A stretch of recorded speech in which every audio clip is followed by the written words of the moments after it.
Good morning, everyone. Morning. It is 9:30 on the dot, and I'd like to call this May 7th meeting of the Housing Authority of Travis County to order. Can I start with a roll call, please? Chair Gochi. Present. Vice Chair Brown. Present. Commissioner King. Present. Commissioner Roberts. Present. Commissioner Free. Present. We have a quorum. Wonderful, thank you. Next up is public forum, citizens communication. Has anyone signed up to talk with us today? We have Thank you.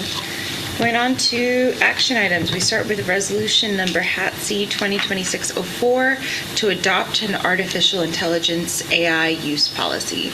We also have this come through our emails.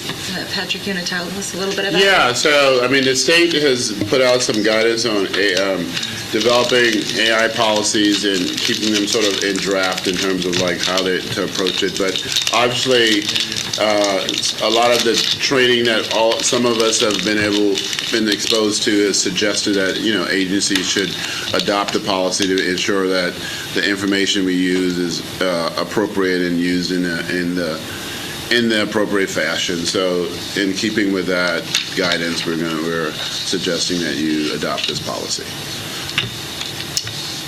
I read through it and I thought it seemed really reasonable, and it tracked the recommended policy and the code pretty precisely. So Yes, and our attorney did, he should be online, but he did review it and provide his guidance.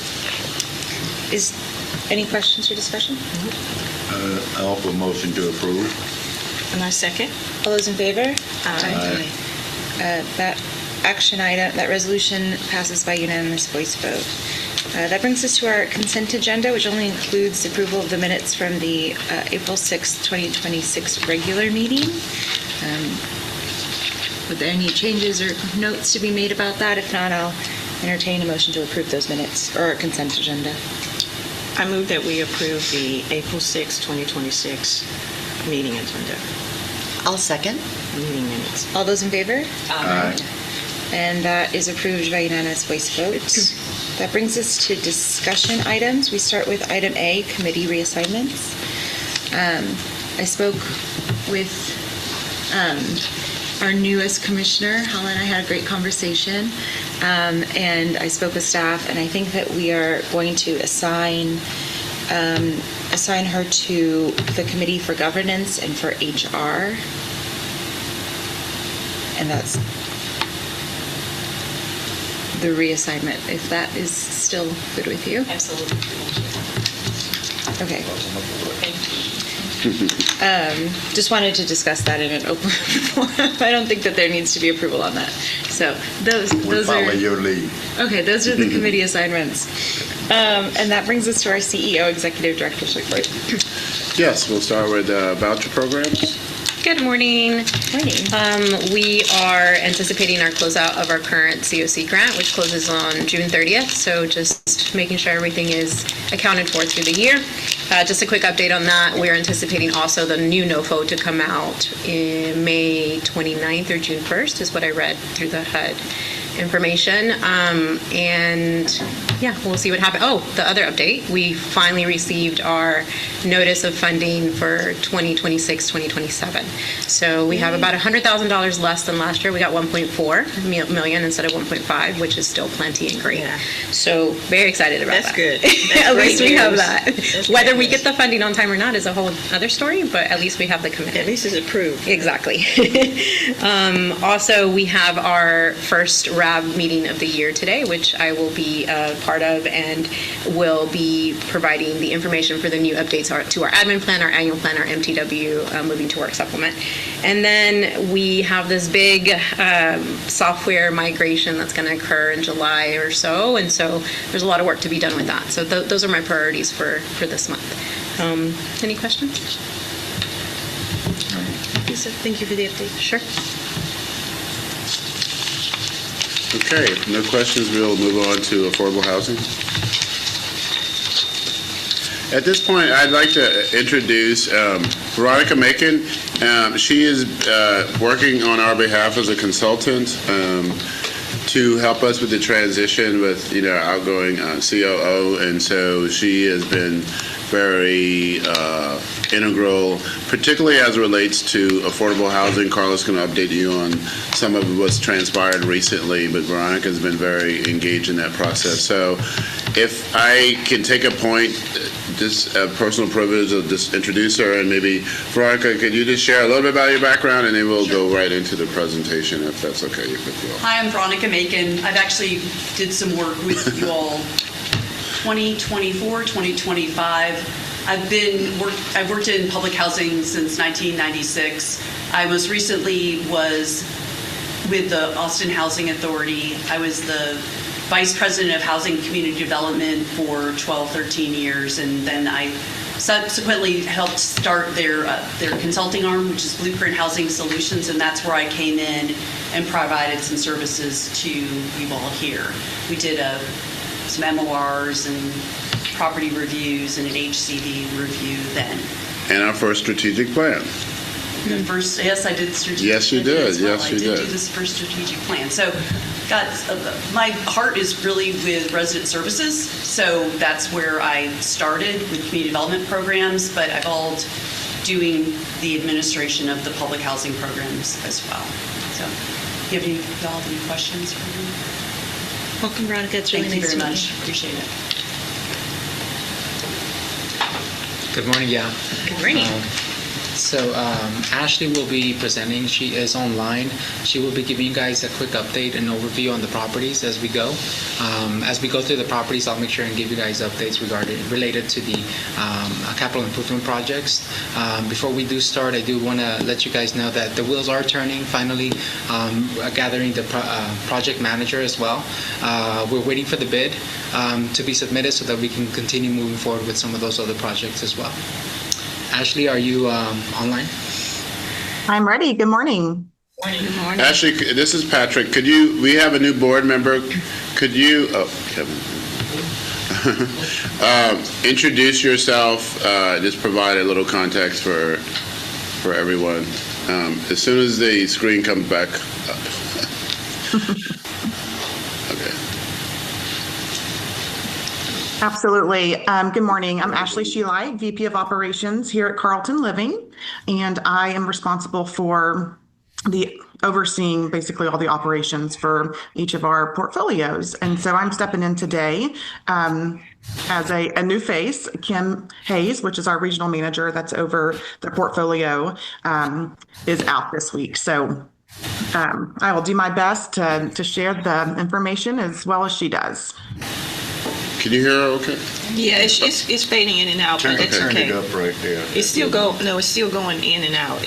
I can hear it when she talks sometimes, but it's not consistent. But it's okay. Keep going. Okay, Okay. All right. So we'll start with Eastern Oaks, I believe. And the property today is currently 97% with a 97% trend.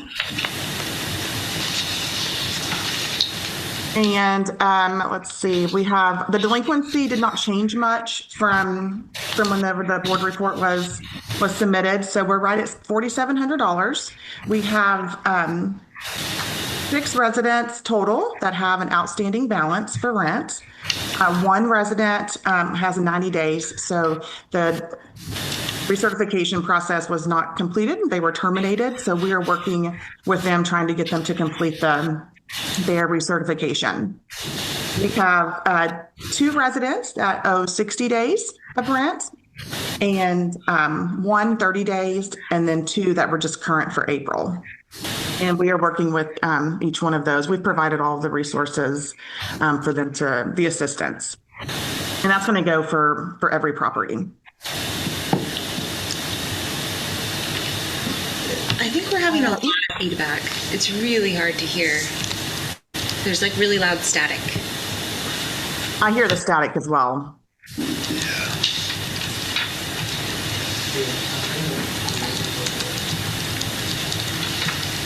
Turn it I don't down. hear this Turn thing. mine down. Oh, I can. It's loud. You gonna turn it down? I can turn mine down or turn it up, either one, whatever you want. Okay, that seems to be better. Let her say something and you Okay. can tell. No, I don't hear static anymore. Are we ready? Talking. Can you say Can you something? hear now? Can you guys hear me? We don't hear her. Yeah. I think Ashley's mic's off.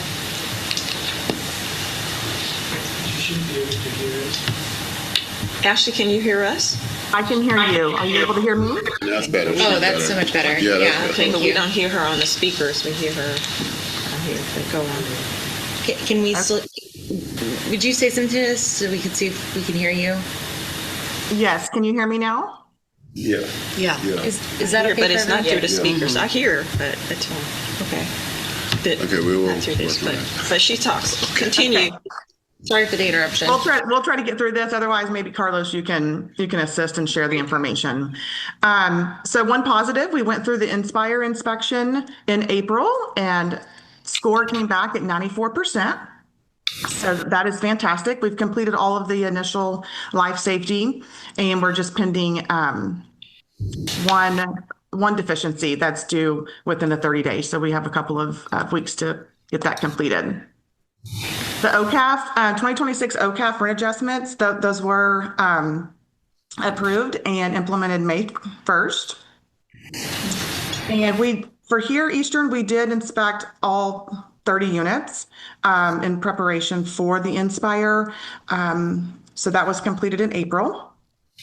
And then it looks like for capital improvements, gutter replacement has been paused while HATC is recruiting the project manager. Any questions so far? How many of the gutters and et cetera, is it everything or is that a partial or what? So Carlos. that'll be me, yeah, sorry. We're still waiting for the project manager, but after reviewing or going out to the property while preparing for the HUD Inspire inspection, it seemed like, from my perspective, we don't necessarily have to do a full replacement. It'll definitely be, sections here and there. Again, once the project manager's with us, they'll give us a better assessment on what needs to be replaced. Are we doing covers all of those gutters to help?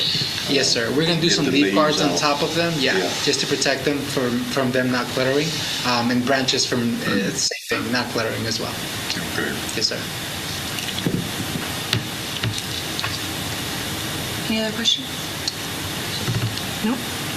Awesome. Thank you. No other questions from us. Okay, great. The team completed 22 service requests in April, and we have 0 pending.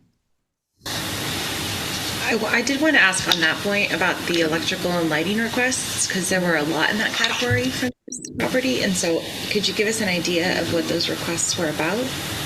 Absolutely, and those were generated from our pre-Inspire inspection. That's just with electrical outlets going out that we had to replace, was mainly the main issue.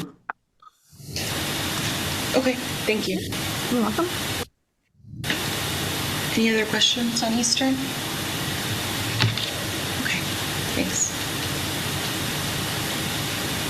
Okay. So at Summit, we are 95% occupied. Delinquency did not change at all from the middle of April. So we have a total of 11 residents that owe a portion of rent. Either it's partial or full. And 3 of those owe 90 plus days. So we're working through with them and working with HATC on, filing eviction status. And then 2 are right at the 60-day mark. The others are just partial, current.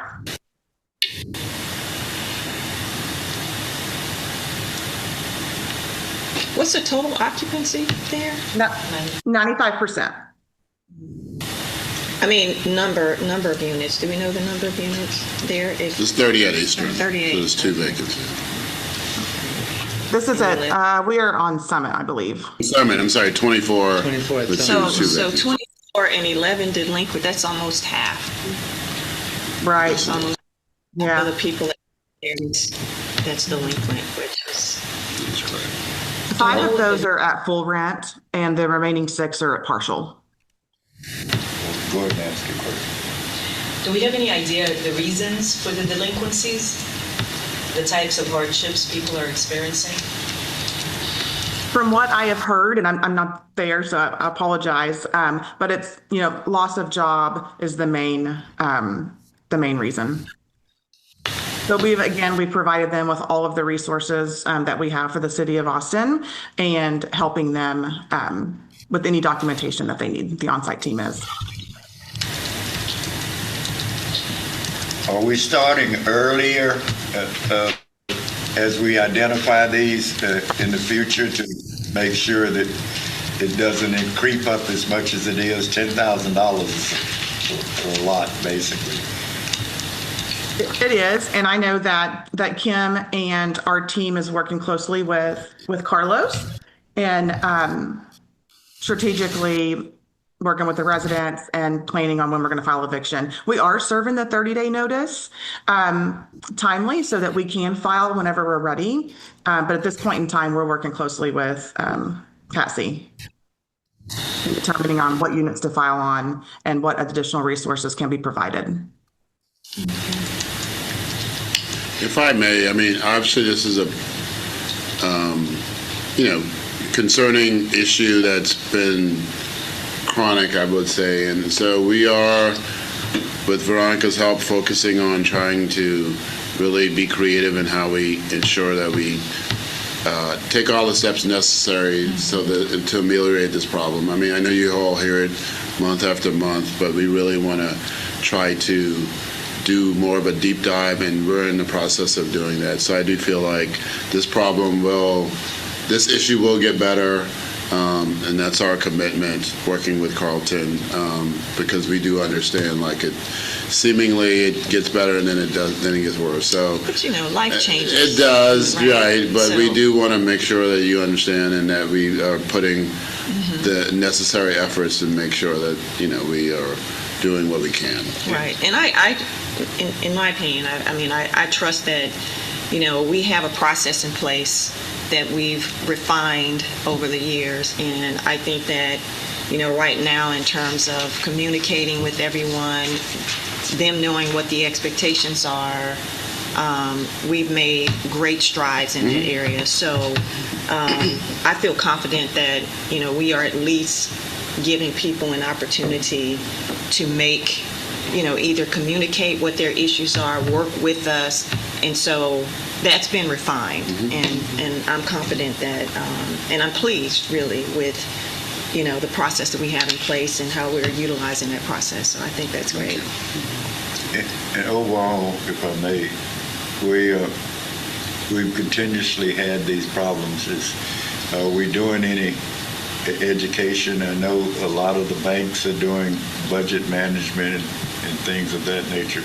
Can we do a little bit more in getting those out? And maybe Brenda can step up to the plate and see if Yes, we sir. can. We've provided some budgeting classes. I'll talk about that during my okay. report, but yes, we'll work on that. The other alternative, and I don't know if we want to go down that road, is, use some of the money from the foundation to help these people on a one-time basis with possibly a notification that if you ever get back again, we're not going to go through this process. Yes, so we have a program policy proposal in draft. Sorry, I heard the feedback. We're going to work on that too. We're going to work on that too, as well. So we do have something in draft to sort of vet that has similar characteristics as you described, and we will present that to you all. It would be the means of last resort, as in they've exercised all the other resources and options as it relates to, trying to address rents being in arrears. So we will bring that to you at the end soon.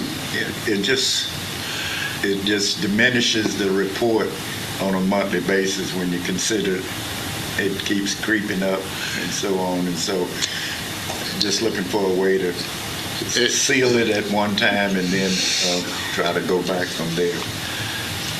But the challenge is going to be different people go through different things at different times. So you help one set of people and then another set of people comes in. And so, I don't know how we would effectively manage that. If we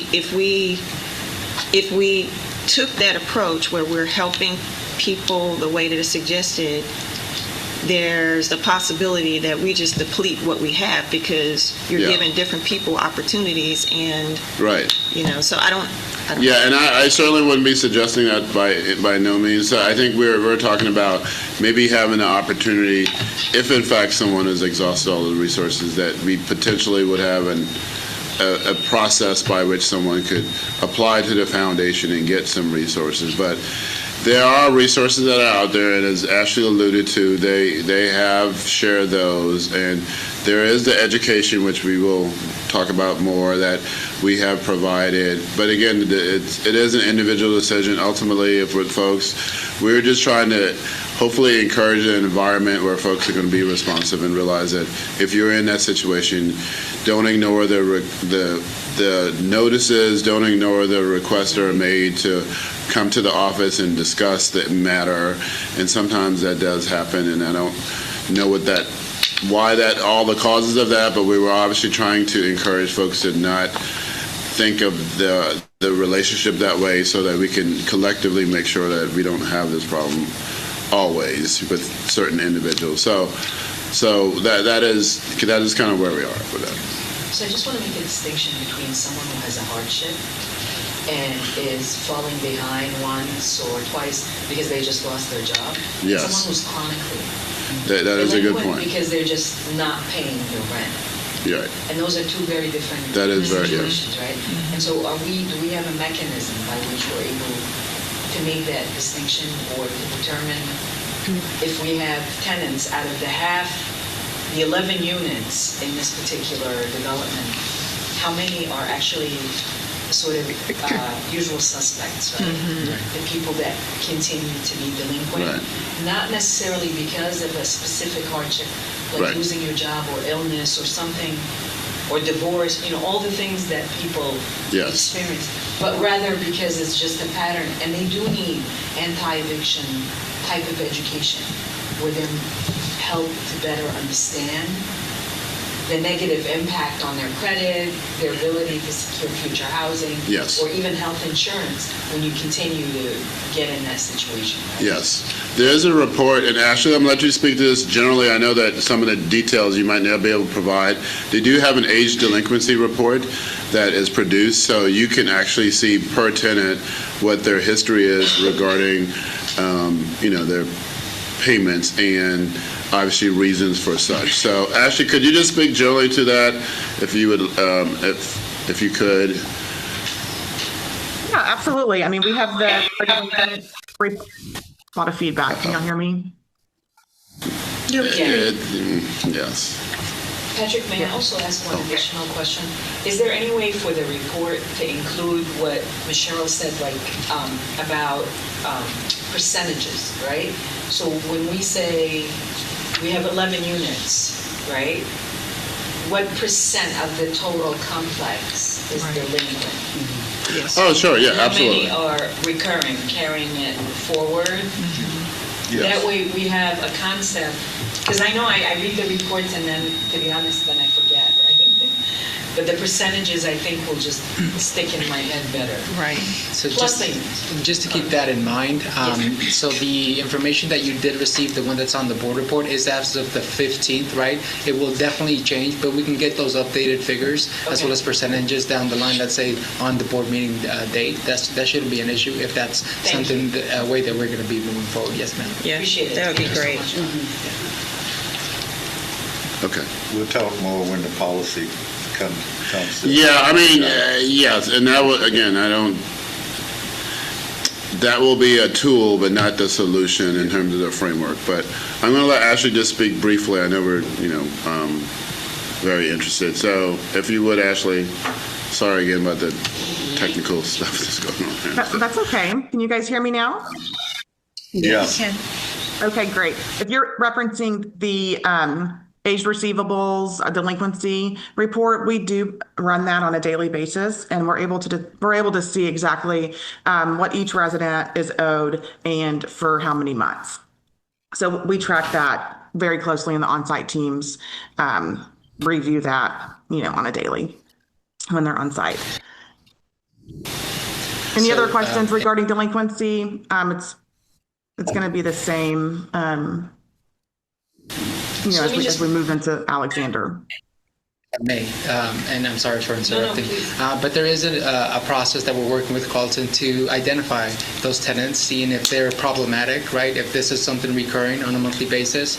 We're going to take a deeper dive into those files as well, kind of have a better understanding whether or not they're experiencing any type of hardships or not, right? Before we actually move on into this whole eviction process, right? That's in addition to the age receivables report. The age receivables report will just produce, again, the figures from on a monthly basis, right? Just giving us an idea of the current 30, 60, 90 days, right? But with the process, it'll take us a little bit deeper to identify those tenants. Great. Is there a way by which we're referring delinquent tenants to a housing counseling organization, or is there any kind of counseling that they get, or even just a referral? So that they have an opportunity to, if that's not something that we offer on a regular basis, right? So what we're offering is these resources, right, which will be something kind of like El Buen Samaritano that's assisting them as well, right? Provide these types of assistance, or Travis County themselves. Those are just some examples. They do provide that type of assistance as well as guidance for the future as well, at least feedback that I've heard from Travis County as well. And then from the most recent sorry, I lost my train of thought. But the most recent seminar that we attended, there was an eviction hold-off class that was in session as well regarding residents as well, and they provided a lot of great feedback regarding assistance towards residents and how they will help them down the future. So we would definitely continue just sending them their way to continue guiding them better in a better direction. When we do that, we give them lack of a better word, an ultimatum if this continues. Of course. Ultimately, right. At the end of the day, like Ms. Brown was suggesting or had stated earlier, we're going to have better understanding of what these delinquent accounts are. And obviously, if it's somebody that's just recurring, somebody that doesn't experience any type of hardships, things like that, there's ultimately going to be a stop, right? We will be following all of the eviction guidelines, all of the lease guidelines as well, so that they can have an understanding that, yes, we will be enforcing this if you're not cooperating or going through the right process to make sure and get back to a zero balance. So just to kind of bring us full circle, I think as it relates to the reporting, we could include some more information in the report about sort of the status of these delinquencies to give you some more context regarding what do those figures mean in terms of the numbers of people, people and what their situation is, as in someone who's a chronically delinquent, or is it a one-time, or do we understand the situation? So I think anecdotally we'll provide some more context for the report itself as well monthly, so just for a better understanding of what that looks like. So we'll work on that and include some more data, I think, which might be useful, I think, for everyone, in addition to talking about the percentages as well. Yeah. So we'll do that. Great. Thank you. We'll beat that horse. Yeah. Thank you. It's okay. Any other questions on Summit Oaks before we get to service issues? Okay. Okay. As you see, there were 8 service requests that were completed in the month of April. Nothing alarming, major, and nothing is pending at the moment. Thank you. What did we do with regards to, for changing out lights and stuff like that? I can understand the light plugs and et cetera, plug-ins, but we were sending out technicians to change light bulbs. We still are.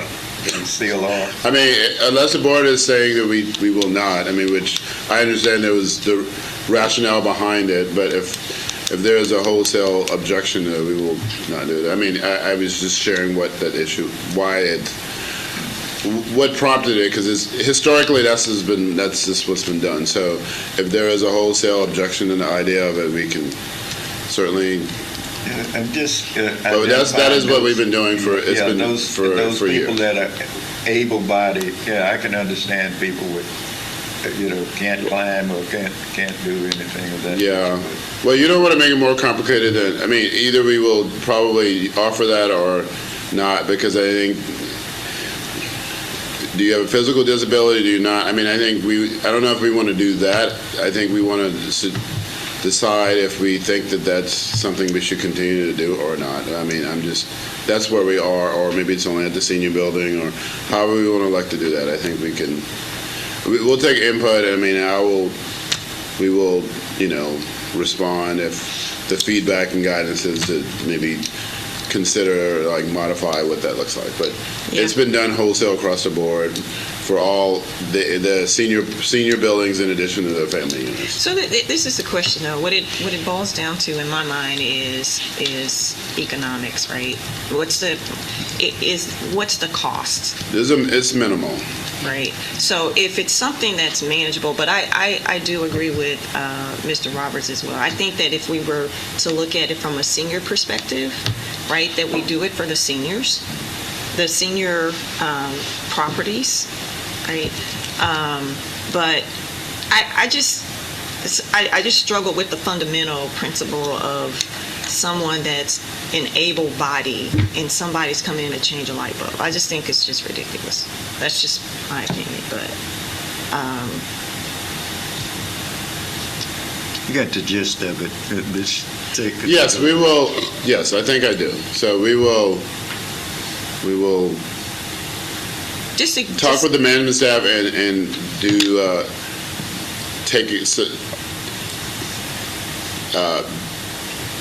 come up with a methodology for how we will determine when we would continue to provide that service or not. So I think I understand, and I think we're taking your advice, and we will move forward with it. Because I do take your point also that we don't want to be in the business of judging who's able-bodied or not. That's not... Correct. So I will talk with the management, and we collectively, and we'll figure out what seems appropriate industry-wise, and we will respond accordingly.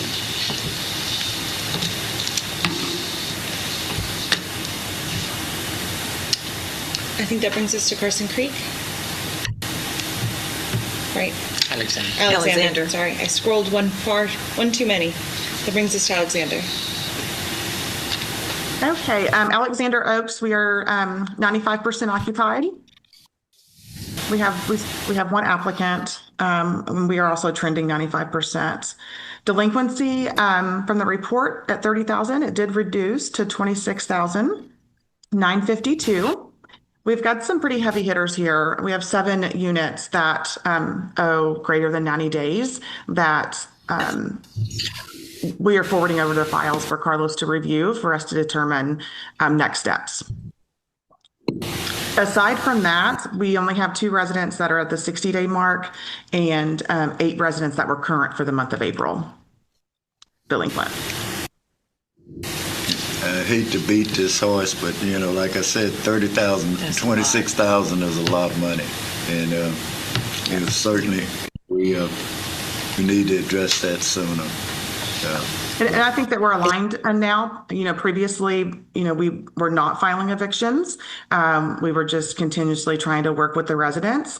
And, it's come to the point where now we've got these 7 that they're just habitual and are not going to pay, have told us they're not going to pay. So we are moving forward, and Carlos is going to review the files, and then we're going to determine next steps. But all the proper notice to vacate have been submitted.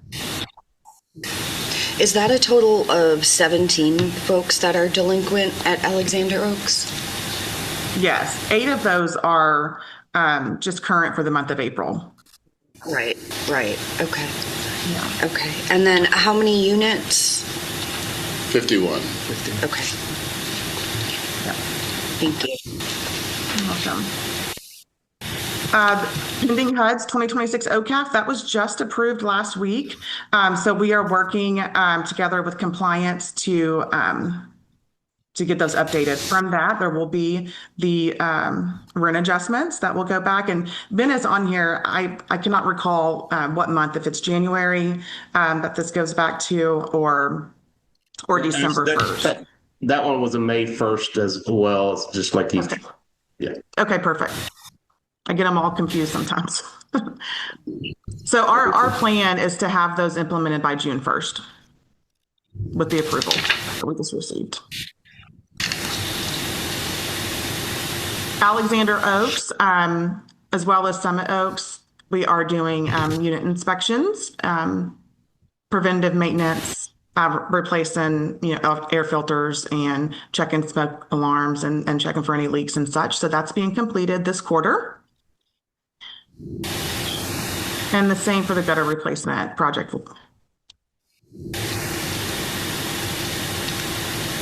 There were only 3 service requests completed and requested in April for Alexander, so that's very good. All were completed, nothing major.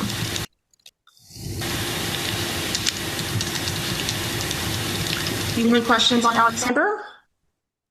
No. I don't think so.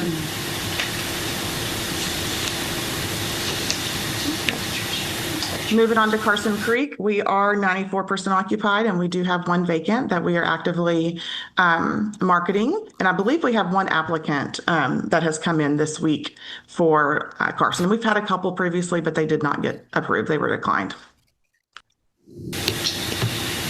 Regarding delinquency, we just have 1 resident that is outstanding. Proper notice has been served, so waiting determination whether or not they're going to be able to get their assistance, or what we need to do moving forward.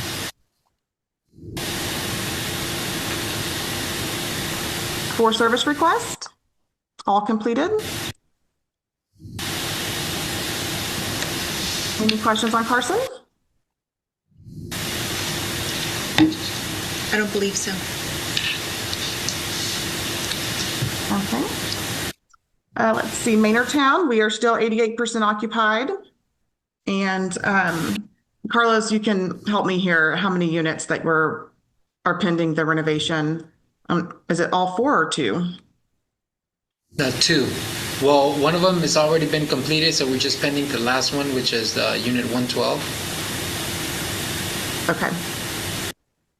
All right. From Maynardtown, delinquency, it stayed the same at $1,850. We have 1 full rent that is outstanding, current, and then 4 partial rents.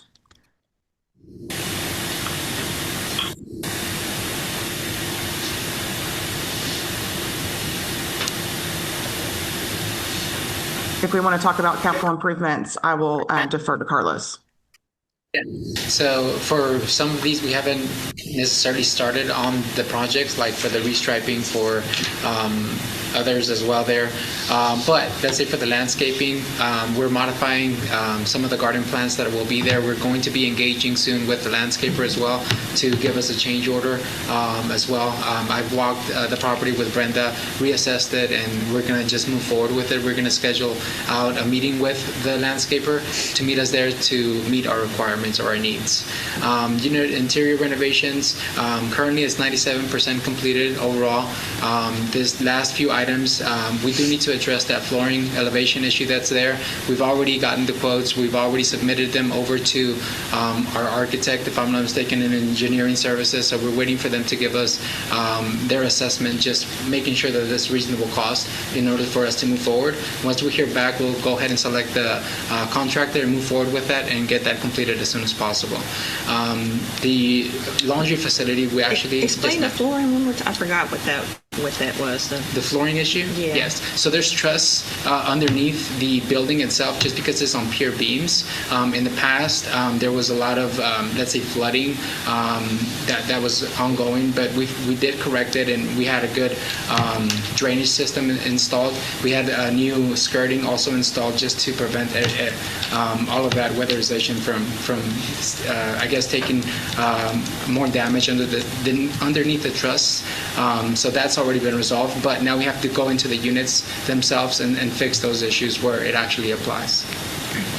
One of the things about that. I know you mentioned skirting. Yes. Sometimes skirting keeps the moisture underneath that slab or underneath that building, and so it may need to be breathed so to keep the ground dry. There is ventilation around it as well, just to make sure that it breathes, not that it's fully enclosed altogether. Yes, sir.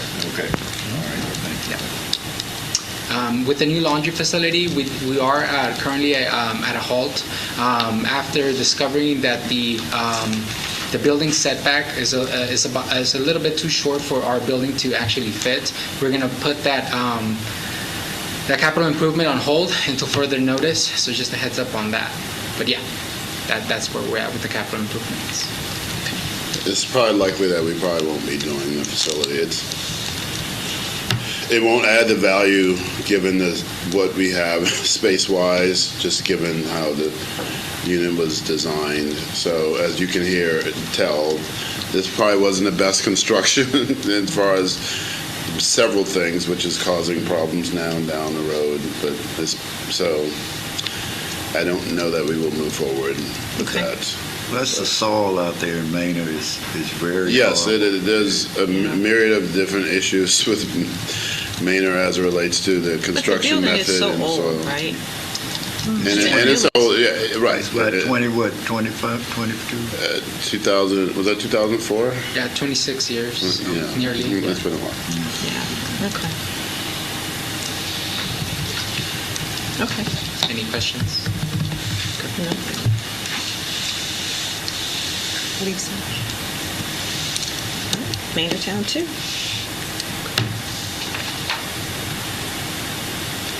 Ashley, are you there? I am here.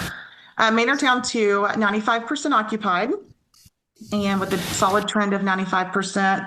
Delinquency from mid-April did not change at 3,300. We have one resident that is 90 plus days delinquent and one resident that is just 30 days. I'm sorry, two residents that are 30 days.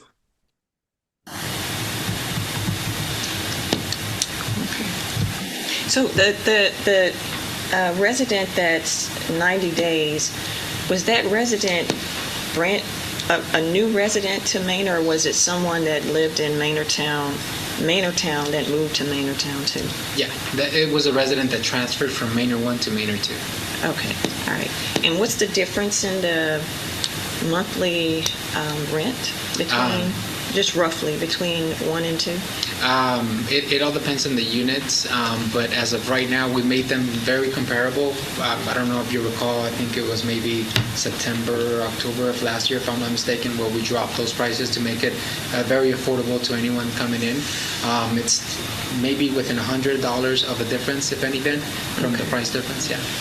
So for context, I think the rent did not go up. No. Okay. So that is not the reason why they're Okay. right. I'm assuming that's probably what Yeah, you're. yeah. No, the rents actually.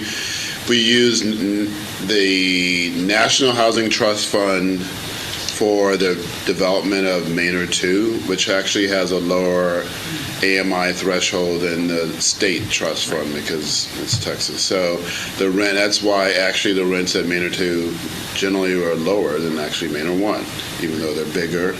And have more amenities. So, no, their rent did not increase, and that's probably not the basis for why. That is not the basis for why they're in arrears. But Okay, I was just wondering. right, no, I assume that's what I was assuming, but Well, thanks for the clarification.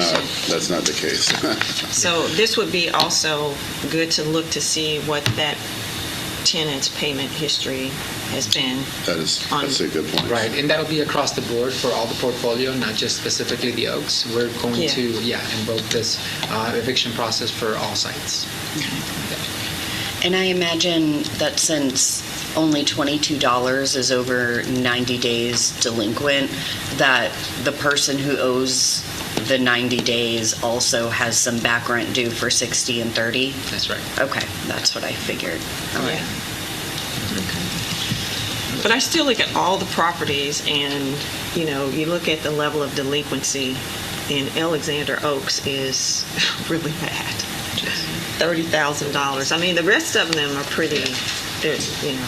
Right. But I would live somewhere for free too if nobody made me pay. No, you wouldn't do that. If nobody made me pay, I'm like, okay. I think the other thing you should just note about Alexander is the bedroom sizes are larger there, so the rents are greater. I mean, not that we like the number and we don't want to think that that's okay for a standard, but the rents are more because the units are larger. So the delinquencies will be always a greater amount, even if it's one or two, because of the fact that you have larger bedrooms at Alexander. And to your point, once we implement this and put this on track, it should be straight across the board that, all residents will know. If you don't follow, let's say, lease procedures, then, we will be moving forward with evictions if needed, right? I don't know if we qualify as a governmental entity, but I do know the Hog Foundation was doing some money, giving money to nonprofits and organizations. We don't qualify for them. Right. So perhaps, typically what happens is, and I don't want to make a gross generalization about why people are in arrears, but there are some resources out there. They do get depleted from time to time. I think some of it just culturally folks have, need to decide to take responsibility and move forward. And so it's a combination of things, but some of it is not just a lack of resources that are out there in terms of them making connections. We could always do more and do better as it relates to that, but the property management company is connecting them with those that are available, and I think there are folks that, elect just not to respond because they feel like maybe they don't have to. They're not taking you serious. That is correct. Some obviously the post-COVID sort of dilemma was what it was, and then there's some that maybe still be suffering from that. I don't need to pay my rent kind of scenario, but we will explore these other resources. But individually, they do have the responsibility to follow through on whatever is being asked for. In terms of these organizations, and sometimes they don't want to do that as well. So. But we want to be as proactive and be as responsive and, provide the education, and we will continue to work on that. But I think as we talk about the reports and how we might approach some of this, we will provide some context to understand, what has actually happened with these individuals, what resources have they been made, connected with or been put in touch with, and that sort of thing, just so you can understand. But the situations vary, but normally when you see large numbers in terms of the rent, because they can't get on a payment plan or repayment plan, a lot of times they're just not compliant, truth be told. In order to get on a repayment plan, do they have to take any sort of eviction prevention classes or anything like that? Or do they just go on a repayment plan, and then if they do not succeed at that repayment plan, then they're... It's a very good question and a very good point, and I don't know the answer to that. Ashley, what is the requirement for repayment as far as how we've been handling that? So they do not, it is not a standard requirement for them to have some, eviction classes, management of funds, et cetera. So we come into an agreement, and we'll go anywhere from 4 to 6 months, depending on the amount of delinquency. And as long as they meet the payment by the date agreed upon, then we will move forward. If they do not, then we will immediately file eviction, typically. But to your point, I think that idea has a lot of value in terms of how we approach. So we will. Yeah, especially if we think about using HATC Foundation money in the future. I agree with you. A strong eviction prevention partnership is going to be useful. Absolutely. Definitely not a bad idea.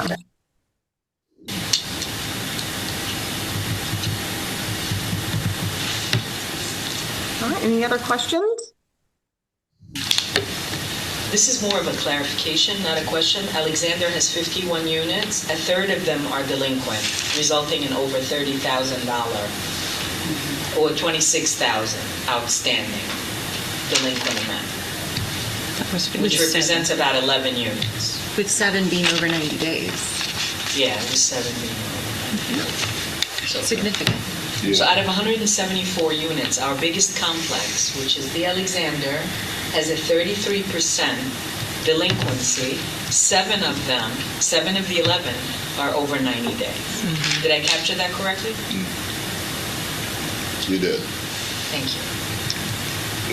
There's some effort needs to be put into that. Yes, Yeah, they're looking at it.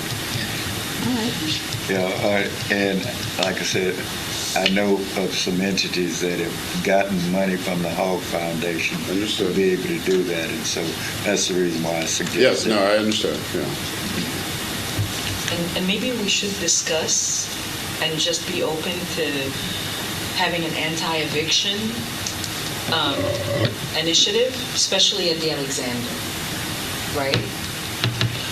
Yeah, let us bring to you something, a framework, that we kind of have been pondering. I mean, because, obviously there needs to be strict criteria and we want to be equitable about how we approach these things. So we need to do that. We need to work through that and give you, so you can make an informed decision about what that looks like. So let us do that and let us continue to talk about that. But I do believe something is in order. But I think it's a combination of a myriad of things in terms of the education and some of the stuff we talked about with prevention and the requirements for those that are in a situation where they're in arrears in excess of 60 or 90 days or some amount. So let us, if you would, we'll bring something back to you for consideration and maybe we can have a discussion or a work session to talk about that. Thank you for that. Yes, who's this speaking? This is Ben. I just wanted to mention, we do for. Introduce you. So Ben, Sorry. could you introduce yourself and your title? Because you're not online, we can't see you. Just so you know. Yeah, I apologize for that. But yeah, certainly. I'm Ben Smith. I'm the Director of Compliance with Carlton Living. I've been with Carlton for quite a long time in this role. But I wanted to point out that we do have a grievance policy for available for every tenant. Prior to them, receiving that eviction notice, that they can come in and meet with us and discuss, what potentially could be going on. Just wanted to share that. That is correct. So what we're talking about is identifying what things are in place and what gaps there may be, and then figure out how we go from there. So thank you for making that point. But yes, there is that. All right. Any other discussion on Main or 2? Okay. Thank you. Thank you. Yes. Thank you, Carlos. Good job. Thank you. Yeah, thanks. That brings us to the HATC and TCFC finance reports for the period ending 3/30/26. Yes, good morning. Morning. So we did receive our audit report for HATC 2 days ago, and I emailed them to everybody. It was a clean audit, no findings. It was unqualified opinion. So both HATC and Seox also had an audit. We got the audit report earlier in middle of April. So both are done and behind us. So the monthly report for period ending March 31st was also emailed to all the board members. We are 3 months into the fiscal year, and the HATC financials are where it's expected to be. The TCFC, the revenues are a little bit behind, but it is dependent on when the project closes, and it's dependent on them meeting certain thresholds. So Well, thank you, Supra. I said thank you for saying that we have a clean audit. The financial job is not always an easy job. But you have, whenever we walk away with a clean audit, it's a compliment to the person that's over all the finances, making sure that we follow all the rules and nobody's able to point to anything that we're doing that doesn't comply. So. And also the program area people. The entire team. So the compliments to you, because even with information coming in, you still have to make sure that it's recorded properly. So. I read through the audit report, and it was really good to see everything. Yeah, I did too. Green lights across the board, so congratulations. That's all I have. Thank you. Okay, that brings us to our board reports. The executive committee has nothing to report. Correct? Correct. Real estate committee? Nothing. Governance committee? We have nothing. And HR committee, which is with our newly appointed commissioner. Nothing. Okay, wonderful. Do we have any reason to go into executive session today? I have none. Hearing none, I will ask for a motion to adjourn. So move. A second. All those in favor? Aye. And we're adjourned at 10:27. Thank you.